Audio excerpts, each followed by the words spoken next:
Dans le cas de Nicolas Sarkozy, au regard de l'astrologie saturnienne et de la succession, d'alternance des phases de 7 ans, plus ou moins, des pages grasses, pages maigres pour les leaders. Il est élu face à Ségolène Royal en 2007 et il est battu en 2014. En 2012 en fait. Mais en fin de compte, puisqu'on travaille sur le période de 7 ans et que malheureusement on est passé du septennat au quinquennat, enfin il est battu à ce moment-là. Et on peut se poser la question, si 14 ans après 2007, on sait que d'ailleurs Sarkozy en 2016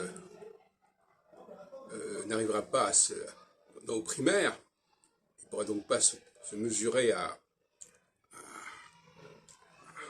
Hollande, qui lui-même d'ailleurs renoncera à se mesurer, ce qui fera élire Macron.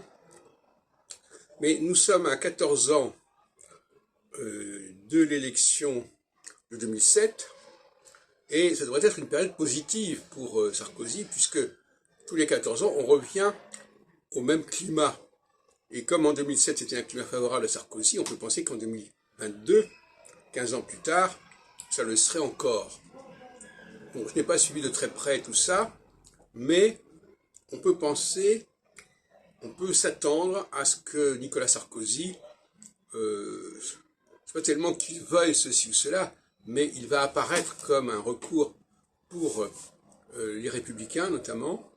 Je ne sais pas où ça en est actuellement, ça ne paraît pas évident, mais en tout cas, je voulais simplement signaler cette éventualité qui devrait d'ailleurs suivre la carrière de Sarkozy sur le long terme, avant 2007, mais ça serait une belle illustration de mon système.